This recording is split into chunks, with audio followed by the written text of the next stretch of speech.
أعوذ بالله من الشيطان الرجيم بسم الله الرحمن الرحيم واذكروا الله في أيام معدودات فمن تعجل في يومين فلا إثم عليه ومن تأخر فلا إثم عليه لمن اتقى واتقوا الله واعلموا أنكم إليه تحشرون آمنت بالله صدق الله العظيم رب اشرح لي صدري ويسر لي أمري واحلل عقدة من لساني يفقهوا قولي اللهم أرنا الحق حقا وارزقنا اتباعه وارنا الباطل باطلا وارزقنا اجتنابه آمین یا رب العالمین۔ دوستو بزرگوں، سورہ بقرہ آیت نمبر 203 آپ کے سامنے تلاوت کی ہے، اور یہ دوسرے پارے کا 9واں رکوع زیر مطالعہ ہے۔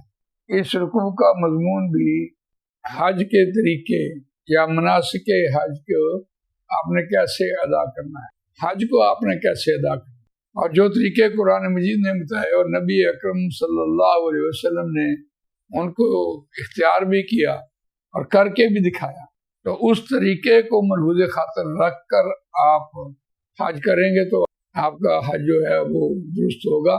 اور اگر اس کی ترکیب جو ہے وہ یا اس کی ترتیب جو ہے وہ آگے پیچھے ہو گئی، یعنی آپ نے سر پہلے مڑا لیا، قربانی بعد میں دے دی، تو یہ ترتیب اس کی بدل جائے گی، اور ترتیب سے پھر آپ کو ایک جرمانہ پڑے گا، ایک خون آپ کو دینا پڑے گا، اور خون بھی آپ نے دینا ہے تو ہر رکن کی جو آپ کی غلطی ہے اس پر آپ نے دینا۔ تو قرآن مجید نے یہاں 2 رکوعوں میں خاص طور پر حج کے طریقے بیان کیے کہ آدمی منا سے 9 ذی الحج کو میدان عرفات پہنچے گا اور وہاں فجر کی نماز ادا کرے گا، اور اس کے بعد پھر ظہر اور عصر اس نے ملا کر پڑھنی ہے اور خطبہ حج سنے گا، اور اس کے بعد جب طلوع آفتاب غروب ہوگا تو مغرب کی اذان جو ہے بلا شبہ آپ نے میدان عرفات میں سنی، لیکن نماز جو ہے وہ آپ نے مزدلفہ میں آ کے ادا کریں۔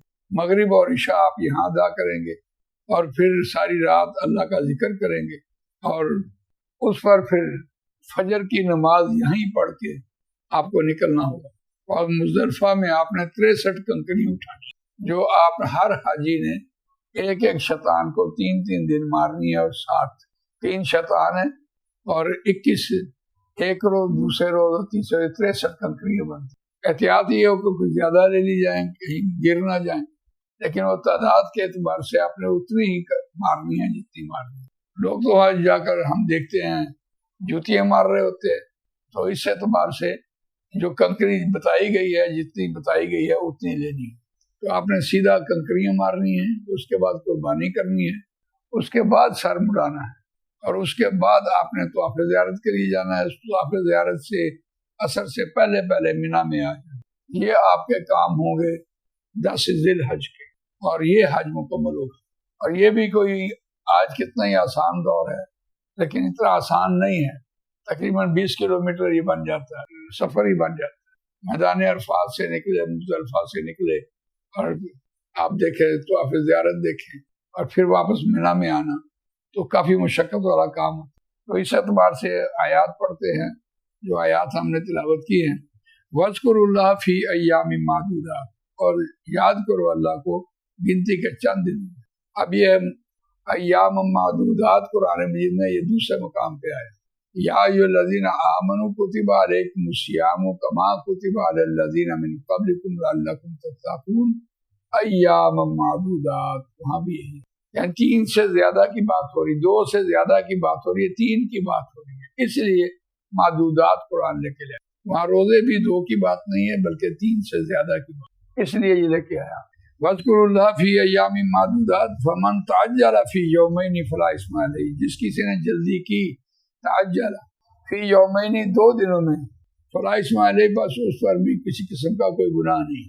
اور قرآن مجید نے یہاں یہ بات جو حکم دیا یہ بڑا دلچسپ ہے کہ کوئی آدمی ہے، اس کو حج مکمل ہوتے ہی واپس آنا ہے کسی وجہ سے، یا اس کو کوئی پیچھے ایمرجنسی ہو گئی ہے تو اس کو آنا پڑا تو وہ 2 دن مینا میں رہ سکتا ہے. اگر وہ تیسرا دن نہیں اسے گزارنا تو 2 دن گزارے اور چلا.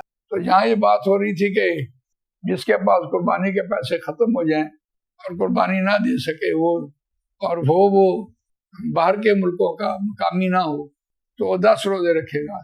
تو اس اعتبار سے بھی اگر آپ دیکھیں کہ 2 دنوں میں واپس آ جاتا ہے آدمی, آنے کی اجازت ہے ایمرجنسی میں, تو 2 دن وہاں رہ گیا حج کے بعد اور 1 سفر میں آ گیا تیسرا, اور چوتھا پھر گھر سے شروع ہوگا. تو یہ اس طرح سے 7 اس نے گھر میں آ کے مکمل کرنے ہیں تو یہ 10 روزے بن گئے. خواہ وہ 2 دن مینا میں رہے خواہ وہ 3 دن رہے تو حکم وہ صادر ہے کہ 10 روزے متصل رکھیں. اس اعتبار سے دیکھیے کہ جس کسی نے جلدی کی 2 دنوں میں پس اس پر بھی کوئی گناہ نہیں ہے. ومن تاخر, اور جو کوئی تاخیر جس کسی نے تاخیر کی, تیسرے دن وہ سامان نہیں باندھ سکا یا وہ ایک پکنک کے حوالے سے وہاں اس کا گوشت پڑا ہوا ہے وہ کھا کے جائے گا اور ان کا رش بہت ہے تو چلو بعد میں نکل جائے, 100 معاملات بن جاتے ہیں جس کی وجہ سے آدمی تیسرے دن نہ نکل پایا تو اس کے لیے چوتھے دن کی اجازت بھی ہے. اسی لیے یہ جو حاجی ہم آج کل جب جو لوگ حج پہ نہیں جاتے وہ چوتھے دن بھی تکبیرات پڑھتے رہتے ہیں ہر نماز کے بعد, تو اس کی وجہ یہ ہے کہ وہ تکبیرات چوتھے دن بھی چلنی ہوتی ہیں تاکہ اس کو حاجی کو مینا میں چوتھے دن کی اجازت مل گئی ہے. ومن تاخر فلا اثم علیہ, پس اس پر جس کسی نے تاخیر کی اس پر بھی کوئی کسی قسم کا کوئی گناہ نہیں ہے. لمن اتقی, اب یہاں واسطے اس کے جس نے تقوی اختیار کیا. یہ بڑی خوبصورت بات ہے کہ حکم تو مل گیا ہے کہ آپ, اجازت تو مل گئی ہے کہ آپ 2 دنوں میں آ سکیں, لیکن کوئی شخص یہ ہے کہ وہاں جا کر حکم توڑتا پھرے کہ بھئی مجھے تو 2 دن جانا ہے, 2 دن کی اجازت ہے, کہ کام بھی نہ ہو اور ضروری کوئی ایمرجنسی بھی نہ آئی ہو تو پھر بھی وہ 2 دن میں آ جائے گا. نہیں یہ اجازت ہے جی, کوئی بات نہیں. تو قرآن میں یہ بات لکھی ہے کہ ہاں تم 2 دنوں میں آ جاؤ, کسی قسم کا کوئی گناہ نہیں, لیکن وہ مشروط ہے ایمرجنسی کے ساتھ. لمن اتقی, اس لیے کہہ دیا گیا واسطے اس کے جس نے تقوی اختیار کیا, اللہ کا ڈر دے کہ مجھ سے یہ حکم تو ٹوٹ رہا ہے لیکن چلو اجازت مل گئی لیکن میں 2 دنوں میں جا رہا ہوں, یا اللہ مجھے معاف. یہ نہیں ہے کہ وہ ڈٹائی ہو اس میں کہ کوئی بات نہیں, مجھے اجازت مل گئی ہے, قرآن نے اجازت دے دی ہے, میں جا رہا ہوں. واتقوا اللہ, پھر یہ بات کہہ دی واتقوا اللہ, اور ڈرو اللہ سے. وَاعْلَمُوا, اور جان رکھو یہ کہ تم, انکم یہ کہ تم, الیہ تحشرون, اسی کی طرف تم لوٹائے جاؤ. جیسے میدان حشر میں اس نے آج اکٹھا کر دیا ہے, اسی طرح اس پر قادر ہے کہ وہ آپ کو دوبارہ اکٹھا کرے. اللہ تعالیٰ مجھے آپ کو قرآن مجید پڑھنے, سمجھنے, اس پر عمل کرنے, اس کو دوسروں تک پہنچانے کی سنائے. سبحانک اللہم و بحمدک, اشہد ان لا الہ الا انت, نستغفرک و نتوب الیک. جزاک اللہ.